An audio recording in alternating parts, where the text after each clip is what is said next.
estimado. ¿Cómo le va? ¿Cómo andas, Pablo? Bien, muy bien. Aquí estamos. Bueno, un día intenso, ¿no?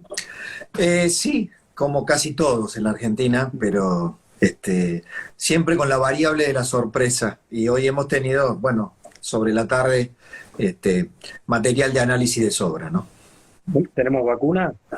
No tenemos vacuna todavía. Tenemos una promesa auspiciosa, tenemos digamos, la posibilidad cierta de participar, digamos, de participar en el proceso de producción de la vacuna, de distribución en realidad, porque el laboratorio AstraZeneca, este laboratorio sueco-inglés, digamos, estableció una política de distribución de la vacuna sin fines de lucro, universal, global, eh, continental, muy interesante. Y bueno, en combinación con la Fundación Slim, México y Argentina van a poder ser los que fabriquen la vacuna una vez, como me decía un infectólogo hace un ratito, con mucha prudencia, una vez que estén ya dados todos los pasos necesarios para probar que es eficaz, ¿no? AstraZeneca es una de los que está, de los 6 laboratorios, junto con Moderna, con Pfizer, que están, digamos, en la fase más avanzada de las que conocemos. Bien, bien, bien. Pablo, para nosotros, desde estos lugares, usted lo conoce muy bien, al sur de Córdoba, Río Cuarto, has tenido Así un es. paso por medios gráficos, por el diario, en la dirección del mismo. Nos suena indudablemente la tonada, el acento, la gran posibilidad de estar en Córdoba, pero ¿qué se recuerda de aquel paso por la ciudad? Bueno, siempre digo que fue muy intenso mi paso por Río Cuarto, porque de movida nació mi hija. Nació mi hija en Banda Norte, nació mi hija, mejor dicho, en el centro médico allí, en el instituto médico, y ya tengo mi hija, digamos, nacida en el Imperio. Fue una experiencia muy, muy fuerte, muy grande. Dirigir al diario Puntal cuando tenía 28 años como experiencia profesional, cuando la gráfica siempre mantiene todavía un cursus honorum, o al menos hasta ese tiempo. Ahora cada vez hay jefes de redacción y directores más jóvenes, ¿no? En buena hora. Pero era todo un desafío enorme para mí.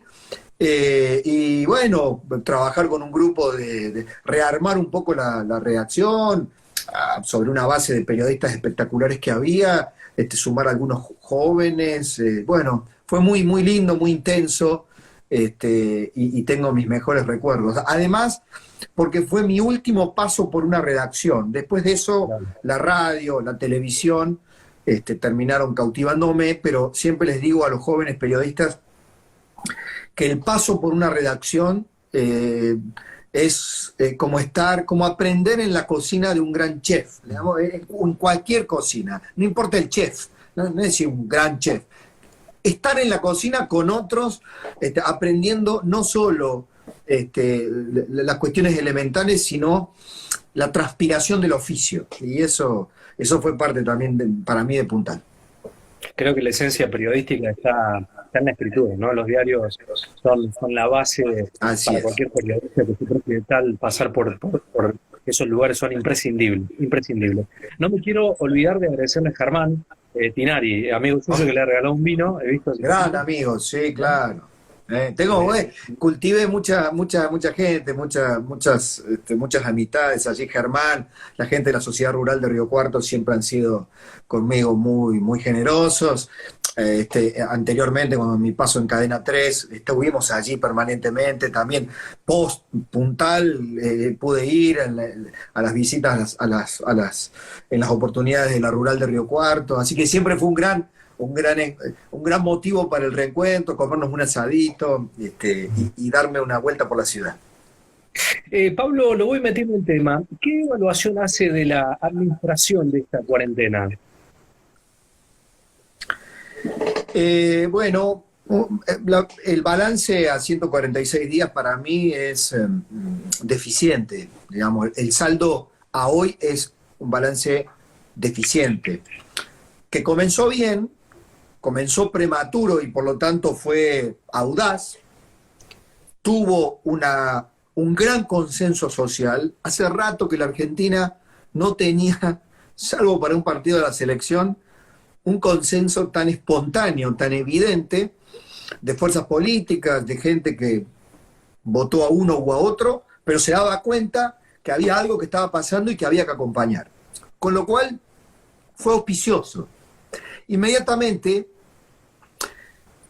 lo lógico era advertir, decir, y me inscribí en esa línea, che, qué gran oportunidad, una gran oportunidad. En toda crisis hay una oportunidad. Es un concepto que lo aprendí en la Facultad de Derecho, de un viejo profesor de introducción al derecho. En toda crisis derivada de la palabra llevando la palabra cruces, cruce, encrucijada, cruce de caminos, hay en la etimología de la palabra una oportunidad.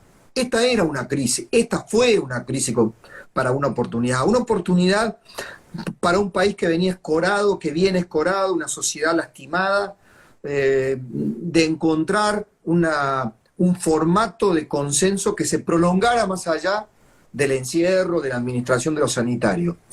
Concretamente en las fuerzas políticas, que encontraran mesas de diálogo interpartidaria, intersectorial. Bueno, claro, cuando uno formuló esa idea, ese deseo, inmediatamente la experiencia política, del análisis político, de los actores políticos, me indicaba como un diablito, olvídate, no va a pasar.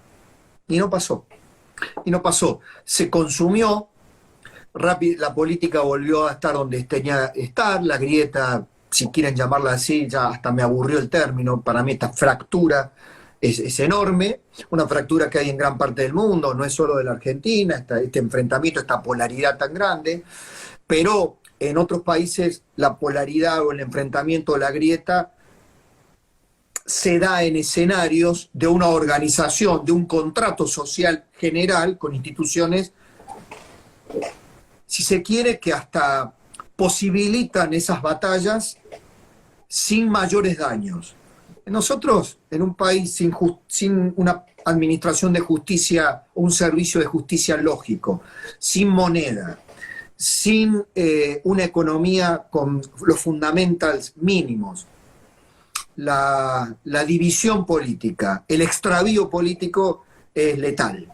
Y bueno, aquí estamos, con un gobierno que se enamoró de ese consenso, que dibujó un escenario en el AMBA, se volvió más unitario que nunca, gobernadores necesitados como nunca de los fondos del gobierno central, gobernadores que comenzaron a callar, a administrar sus territorios como reflejo de la política nacional, creciente autoritarismo, violación del Estado de Derecho en razón de la emergencia, una ciudadanía atemorizada, encerrada, con actores sociales que empezaron a, como ocurre en estos casos, a entregar sus libertades porque todo era en función del bien mayor, que era protegerse del coronavirus, se abusó y entró ahí lo que políticamente tengo muy claro, escribí 2 libros y un tercero con recopilación de artículos sobre la génesis del kirchnerismo, el ir por todo, ahora la justicia, el ensayo de Vicentín, digamos, un aprovechamiento, como dijo hace pocas horas el neurólogo Facundo Manes, ¿no? Cuando la sociedad advierte que en medio del hartazgo, del hastío, de la incertidumbre, de la penuria psicológica y económica y social, un grupo de poder aprovecha para su beneficio la circunstancia y se torna muy tóxico, se torna verdaderamente dañino lo que está ocurriendo. Y lamentablemente mi balance, cierro con esto, de la cuarentena incluye todos estos factores, de la ilusión a corroborar que no hay cambios en la metodología. Pablo, le iba a consultar respecto a la vulneración de lo que habías mencionado, de derechos y libertades. ¿Hubo muchas vulneraciones? Bueno, lo han señalado constitucionalistas de diversa índole, ¿no? A mí, con los que he hablado, Daniel Sapsay, el doctor Roberto Gargarella, Antonio María Hernández. Antonio interpuso un recurso de amparo que les toca muy de cerca a partir de la queja que había con los, los parapetos, las barricadas montadas del límite de Córdoba con San Luis por el gobernador Rodríguez Sá. Los gobernadores se transformaron en pequeños émulos de Luis XIV, dictadorzuelos por doquier. Después los copiaron los intendentes, digamos, donde había un poder ejecutivo, había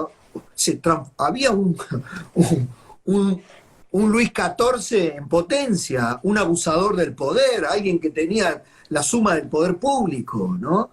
El poder tiende, decía Mariano Grondona, el poder corrompe, el poder absoluto corrompe absolutamente. La pulsión del poder es a obtener todo el poder.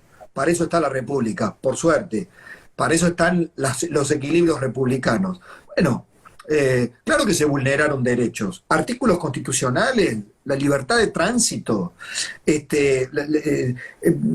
la posibilidad hasta el derecho a la intimidad, los derechos personalísimos. Hay una cantidad de artículos de la Constitución que fueron pasados por alto. Y como dijeron muchos, para que se entienda muy bien y no hace falta ser un especialista, la emergencia no es excusa para archivar la Constitución. No hay excepcionalidad, no hay emergencia para vulnerar la Constitución. La máxima vulneración estuvo en la actitud del presidente de emitir decretos de necesidad y urgencia como en una fábrica de continuo con el Congreso en pleno funcionamiento. Los decretos de necesidad y urgencia, bueno, también es cierto que hay una cultura política, no es el único presidente, lo hicieron todos, evidentemente, pero en estas circunstancias el abuso del recurso venía de la mano de un aumento del autoritarismo. Entonces ahí el subrayado es muy evidente. La vulneración de los derechos se torna mucho más elocuente. Claro. Pablo, lo meto en un tema de actualidad de la reforma judicial, que ha tenido blancos, negros, grises, de todos los colores. Está en una etapa bastante compleja. ¿Cuál es su opinión respecto a ese tema?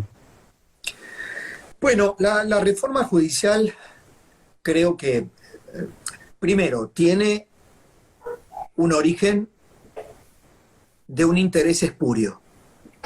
El origen de interés espurio es la estrategia política para quedarse con la justicia.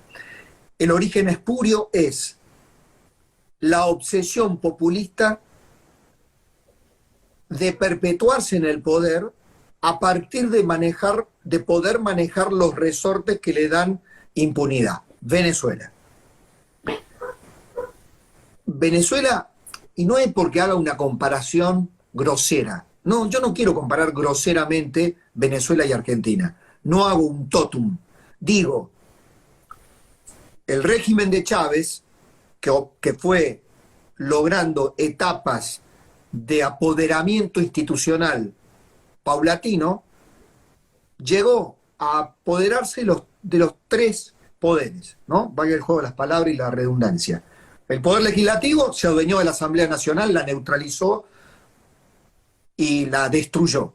Es más, formó una asamblea paralela. El Poder Judicial lo destruyó, persiguió a los jueces, decapitó la independencia y nombró los propios. Y ahí está, sirviendo al rey. Bueno, la democratización de la justicia. En la Argentina todo siempre fue mucho más rebuscado y sofisticado. Abundó en eufemismos, la democratización de la justicia.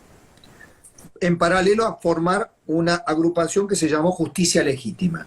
Listo, Justicia Legítima era el caballo de Troya para apoderarse de la justicia, para sembrar jueces, fiscales, militantes por doquier, que pensaran, que siguieran la doctrina Zaffaroni y que en el presente le rindieran tributo al modelo nacional y popular que se quería instalar en la Argentina. Bueno, eso quedó trunco en 2013, en la elección legislativa, cuando Sergio Massa astilla del mismo palo, se rebeló y generó una derrota electoral. Bueno, hoy Sergio Massa ha vuelto como astilla al mismo palo y se pretende con otro caballo de Troya, en este caso la reforma judicial, este consejo de asesores, el mismo objetivo. En el medio, como ocurre en estos casos, se mezclan necesidades reales, diagnósticos institucionales, pedidos académicos, constataciones de que el servicio de justicia es pésimo en muchos aspectos, de que habría que reformular muchas cosas en el funcionamiento judicial. No de esta manera.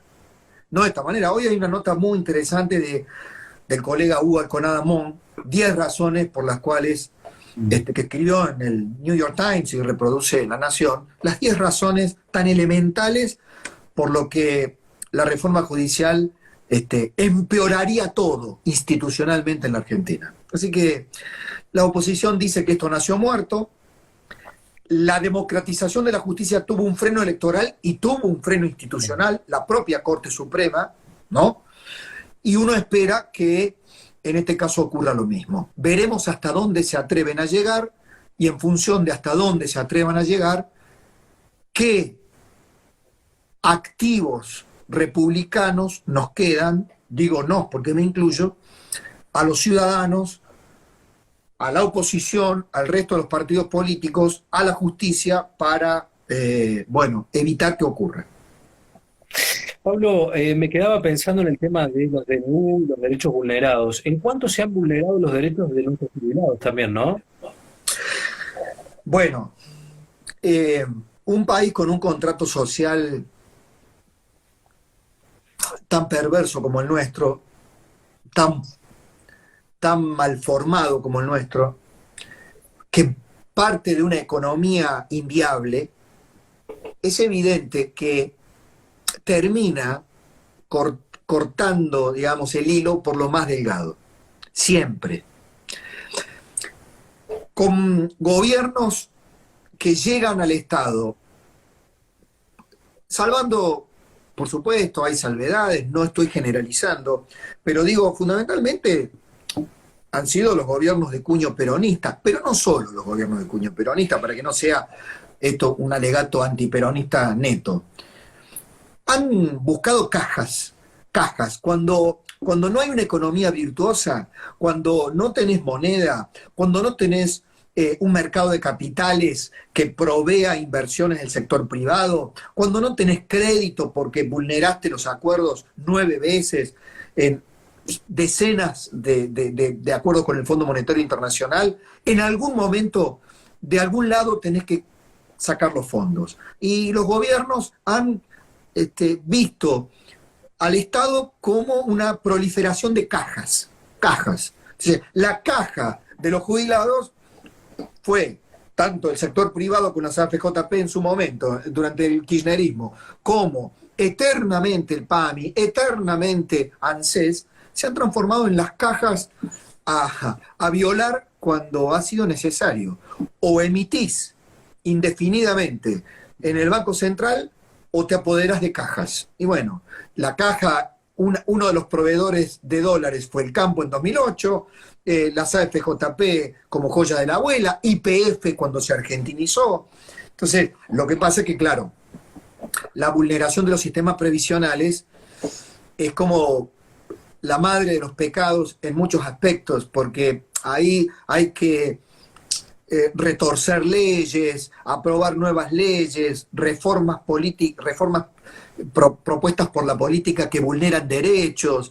Entonces se arman las cadenas de litigios con juicios innumerables que después tiene que terminar resolviendo la Corte Suprema. Entonces ahí el sistema, digamos, por eso hablo del contrato social, porque el sistema todo, el Estado de Derecho, cuando lo que termina es echándole la mano a una jubilación, digamos, a un pensionado, a un jubilado, cuando el Estado recurre a ese último apoderamiento, para hacer eso tiene que vulnerar una cadena de derechos y estropea todo. Bueno, y siempre llegan las excepcionalidades y el sistema, el derecho mismo en Argentina, el Estado de Derecho, se transforma en algo elástico, amorfo, lleno de inseguridad jurídica por doquier, que luego en espejo va contagiando otras actividades. Y así tenemos esta gran inseguridad jurídica de no respetar la Constitución. Claro, claro. Había una pregunta ahí que te quería hacer, dice Guzmán. Ante la violación de derechos, como sociedad, ¿qué podemos hacer? Ya que esto tiene un avalado por nuestra Constitución. Pedir un control de constitucionalidad. No sé si son avalados por la Constitución. Eso lo tienen que decidir los jueces que hagan un control de constitucionalidad. Y el control de constitucionalidad nunca puede esperarse que llegue al final, cuando la cosa termine abstracta. ¿Qué ocurre si mañana se levanta el estado de emergencia, aparece la vacuna? ¿Qué pasó con todos los derechos vulnerados? Cuando llega a la Corte, por ejemplo, la diferencia de criterios entre un juez federal, el juez federal Ochoa, el doctor Ochoa de Río Cuarto, y el juez federal de San Luis, que lo termina resolviendo la Corte o la Cámara, y tal vez sea en abstracto, ya se haya levantado la empalizada ahí que divide a San Luis y a Río Cuarto, a San Luis y a Córdoba. Entonces, eso es lo que, por ejemplo, sostienen algunos constitucionalistas, que el control de constitucionalidad deben hacerlo jueces de primera instancia, las cámaras en la primera oportunidad que encuentren. Los ciudadanos solo podemos mantenernos a derecho, apelar a que nuestros derechos sean tenidos en cuenta, acudiendo a los tribunales, y por supuesto, con una movilización social que por primera vez, desde hace un tiempo ya, esto es lo que mi colega Jorge Fernández Díaz llama un republicanismo popular, pero yo en un acto que no me corresponde, no me debería corresponder, no de autoelogio, sino de autorreferencia, en el esbozo que hice de Populismo Nunca Más, ese pequeño libro, en el último capítulo presenté como subtítulo Un republicanismo popular. Entonces justamente planteaba algo de esto, que aunque el populismo fuera desplazado del poder, la fuerte penetración de la cultura populista en nuestra sociedad no debía darse por terminada ni vencida, ni mucho menos. Había un trabajo cultural por hacer muy grande. Entonces, el trabajo cultural mayor era constituir un republicanismo que no fuera solo un recitado de las élites, que el republicano sea el de derecha, el de extrema derecha, el conservador popular, el que solamente quiere el orden, ¿no? El republicanismo popular es un poco esto, ¿no? que está pasando ahora. Los banderazos, diciendo no a la violación de la propiedad privada, ciudadanos comunes que advierten que cuando se viola la propiedad privada de una gran, mediana o pequeña empresa, se está violando por concepto la propiedad privada potencialmente de todos, y que la propiedad privada es un eje esencial para la garantía de productividad, para el sector privado, para la inversión, para generar trabajo legítimo, producción de riqueza. Entonces, que eso esté comenzando a captarse por parte de no digo toda, pero de una buena parte de la sociedad, es maravilloso. Creo que se encarna la República, diría mi amigo Santiago Kovadlov.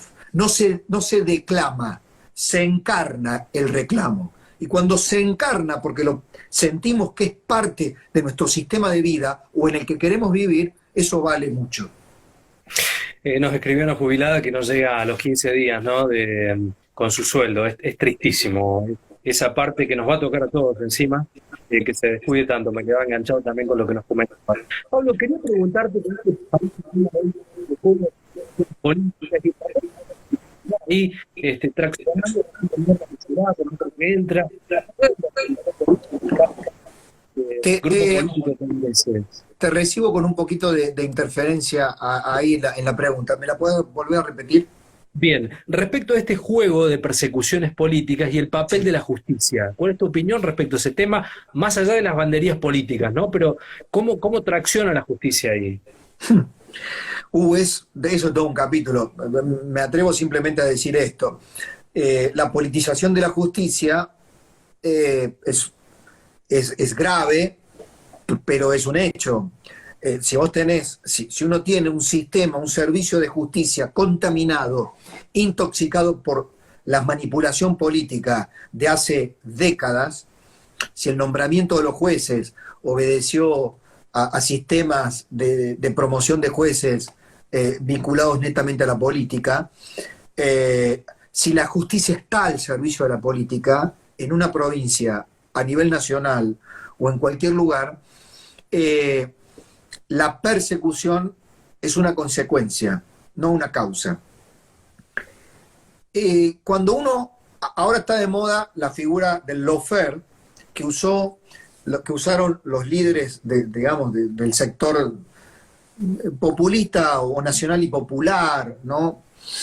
Incluso hasta llegó al Papa Francisco de la mano de Zaffarón y algunos hombres amigos en común. Entonces se buscó la teoría de la utilización de la justicia como arma de guerra para perseguir a líderes populares. En realidad, un gran eufemismo para plantear que la corrupción a cielo abierto tenía en realidad una motivación política. Y como nada es blanco o negro, es probable que haya habido intencionalidad política en perseguir a algunos líderes o en denunciarlos a algunos líderes para corroborar sus delitos. Pero acá, por ejemplo, para citar el continente latinoamericano, ha habido persecuciones por el caso Odebrecht, por ejemplo, a líderes de derecha y de izquierda, la mayoría de los expresidentes peruanos. Uno de ellos se suicidó, Alan García.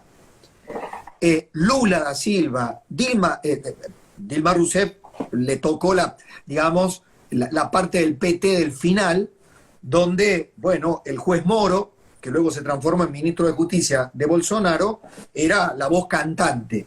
Alguien puede decir después que por las actitudes políticas de Moro, de sumarse al gobierno, para mí un grave error, de Bolsonaro, podía haber persecución ahí política. Lo cierto es que ahora en Colombia el Supremo Tribunal acaba de dictar la prisión de Álvaro Uribe, uno de los líderes de la derecha latinoamericana. Por lo tanto, volvamos aquí. El cristinismo dice que Cristina ha sido una perseguida política de Mauricio Macri. En el medio ahora hay investigaciones que plantean que la AFI manejada por Gustavo Arribas y Magdalani durante el tiempo de Macri cometió actos ilegales al espiar presos kirchneristas. Bueno, muy bien. Todo esto debe ser investigado a fondo. ¿Cuánta presión haya habido sobre jueces penales para investigar la corrupción del kirchnerismo?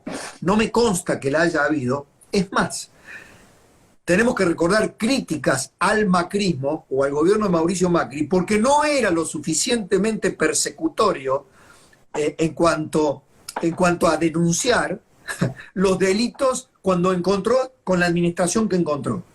Así que yo lo que sí sé, porque es evidente, porque lo han investigado colegas honorables, honestos, profundos, como Diego Cabot, con la causa de los cuadernos, y una cantidad de periodistas, que las pruebas son a borbotones, hay tsunami de pruebas, revelaciones, confesiones de empresarios sobre la corrupción kirchnerista. Por lo tanto, creo que la persecución política es, ante todo, una excusa o la búsqueda de la impunidad. No obstante, la justicia no debe quedarse con eso, sino evaluar, porque un fiscal o un juez, por la teoría de los frutos del árbol envenenado, que es una teoría jurídica. Si un policía, si un fiscal, para acusar, obtiene una prueba de forma ilegal, todo el plexo probatorio, todo queda absolutamente desarticulado. Bueno, no vale todo para juzgar la corrupción. La corrupción debe ser juzgada dentro del Estado de Derecho.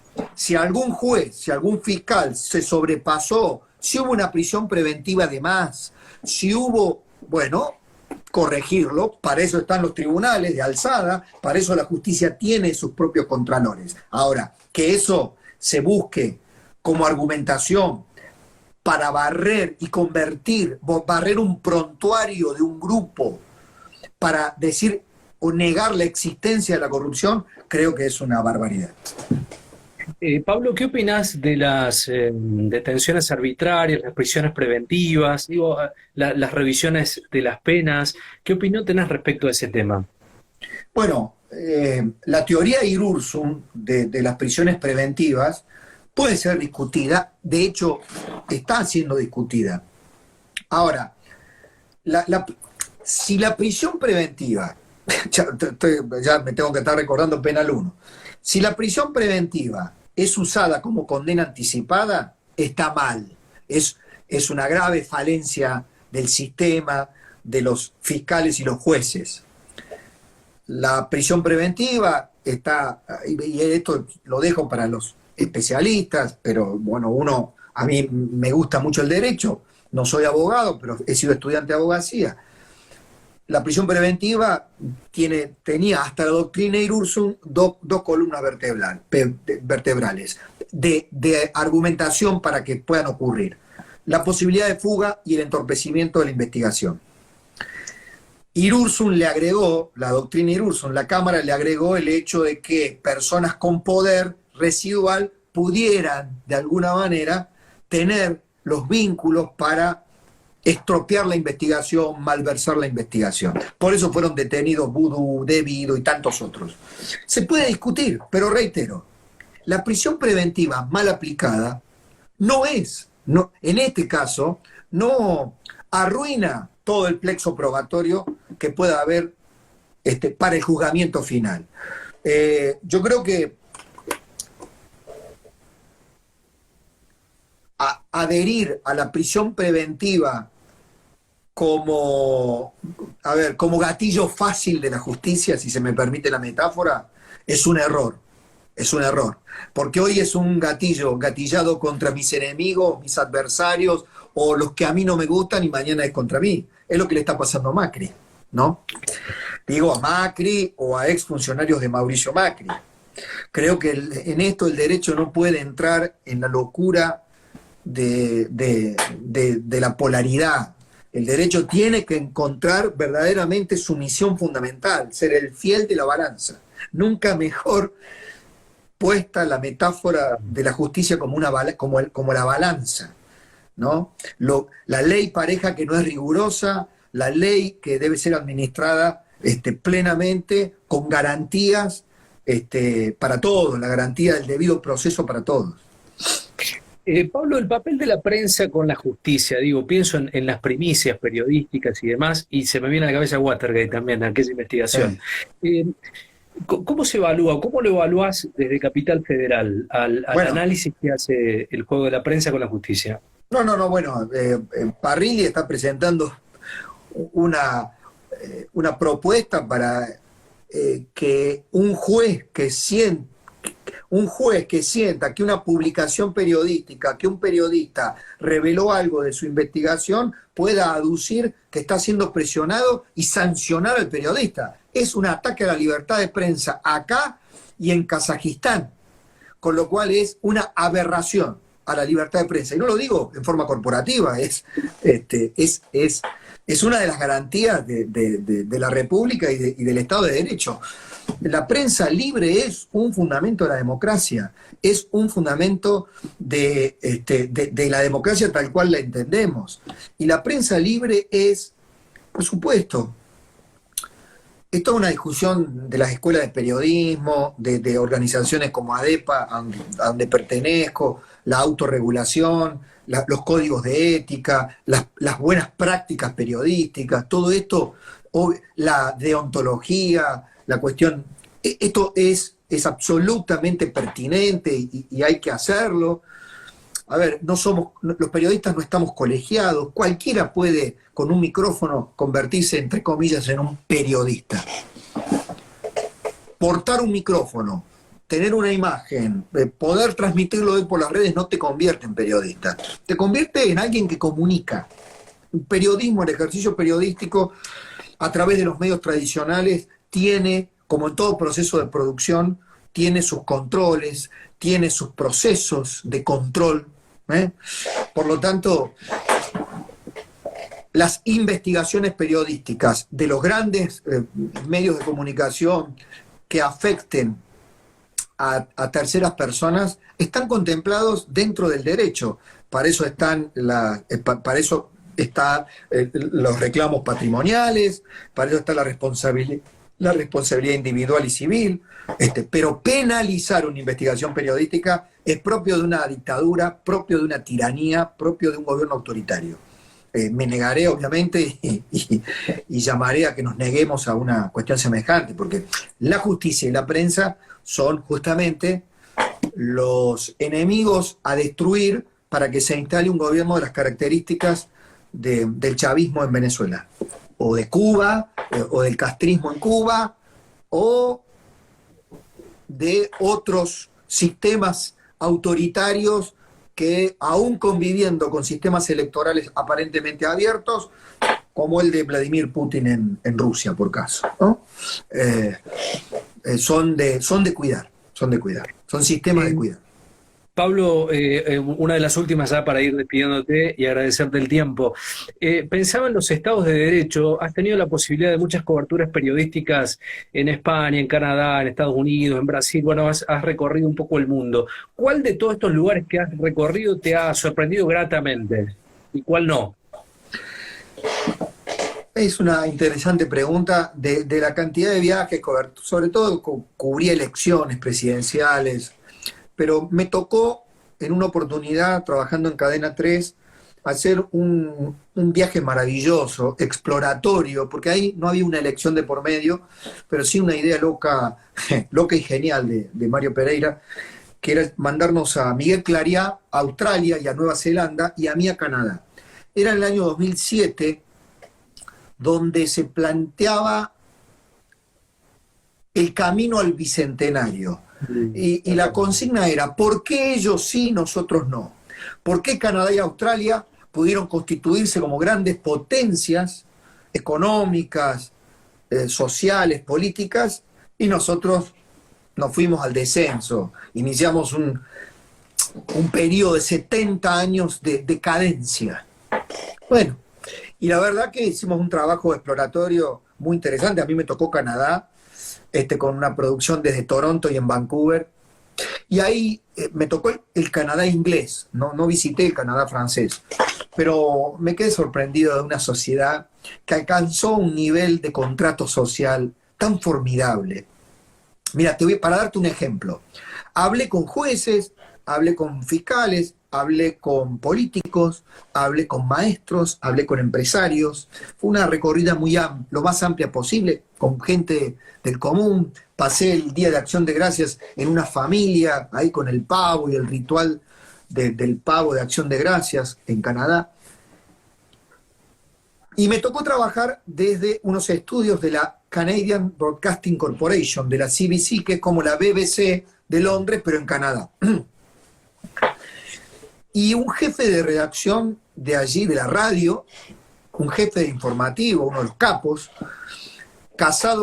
un canadiense casado con una puertorriqueña que hablaba un poco español, me dijo, mira, acá un político que se atreva a poner en duda a uno de nuestros periodistas o monte una queja institucional contra uno de nuestros periodistas, un primer ministro que recibe un repudio social e institucional formidable, por eso nadie se atreve.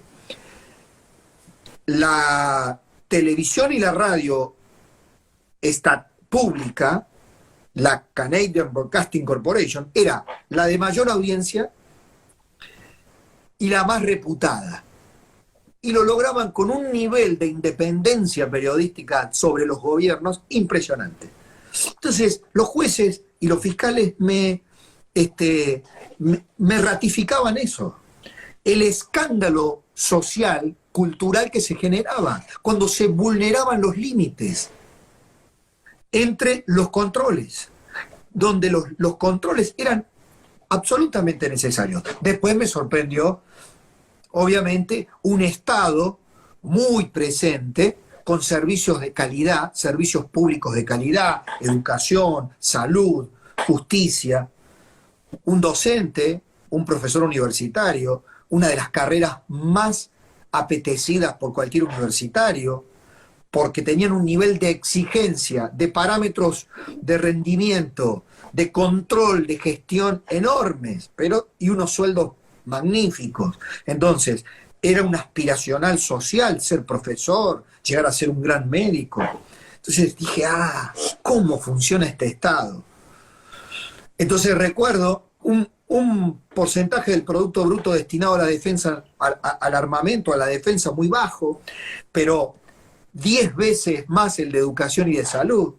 Yo recuerdo que alguna vez le pregunté al candidato a presidente Roberto Labaña, cuando volví de ese viaje, le digo, ¿sabe qué he aprendido, doctor Labaña?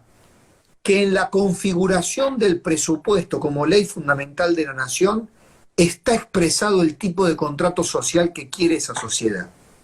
Cuando usted destina tal porcentaje a defensa, tal porcentaje a educación y tal porcentaje a salud, está definiendo el tipo de sociedad que quiere. Y él me dijo algo que pueden decir muchos políticos argentinos. Bueno, la cuestión no es cuánto se le destina, sino no la cantidad, sino la calidad. Sí, es cierto, pero es un primer pero para no definirlo, ¿no? Para no dar un porcentaje importante de inversión en la educación, en la salud. Así que la verdad que de las sociedades que visité fue la que más me sorprendió gratamente, por esa simpleza y a la vez esa complejidad de la evolución alcanzada, ¿no? Están preguntando muchos dónde estás trabajando. Bueno, vamos a decirle que estás en Mitre Córdoba y en qué otra. Y en Mitre Buenos Aires, o sea, Buenos Aires. Lo que pasa que, bueno, para sintonizarme en Mitre Córdoba es AM810, en Río Cuarto pueden hacerlo a través de 100 Radios Play, de la aplicación de Radio Mitre, es lo más fácil, porque ahora todo está en el celular, y ahí está Radio Mitre Buenos Aires, Radio Mitre Córdoba. Sí, tengo este desafío de estar con mi cordón umbilical permanente con Córdoba, más que nunca, más que cuando estaba en Cadena 3, porque ahora tengo un programa de 4 horas para Córdoba, y en Mitre Buenos Aires meterme en ese Barcelona, en ese Dream Team, ¿no? Donde hay pesos pesados en serio. Así que ahí me hacen un huequito a mí. Está muy bien. Cerramos con la definición del concepto del nombre de nuestro programa, sujetos de derecho a tu criterio. ¿Qué significa? ¿Qué es? Sujetos de derecho me parece la mejor definición de ciudadanía. Un ciudadano es, ante todo, un sujeto de derechos. Por lo tanto, celebro el nombre y me parece importante tomarlo como una práctica. Felicito la tarea que hacen ustedes y tomarlo como una práctica cotidiana. Todos los días convertirnos no solo en consumidores, porque el mundo, y yo que soy un liberal, me siento un liberal, pro mercado y con un liberal humanista, con un rol del Estado indispensable, insustituible, como te decía recién sobre Canadá, pero creo en la propiedad privada, creo en la república, creo en las libertades individuales. Esta prédica para lograr un republicanismo popular, cada uno de nosotros debe sentirse y empoderarse como un sujeto de derecho. Pablo, enorme abrazo, muchas gracias. No, gracias a ustedes y a todos los que están saludando allí, el cariño, les agradezco enormemente, tanta gente amiga de Río Cuarto, mi mejor recuerdo, y lo llevo un pedacito siempre en mi corazón, así que ojalá los pueda visitar pronto, y comerme un asado y tomarme un vino allí con tantos amigos. Ojalá. Buena semana, Pablo. Muchas gracias. Chao, gracias a ustedes.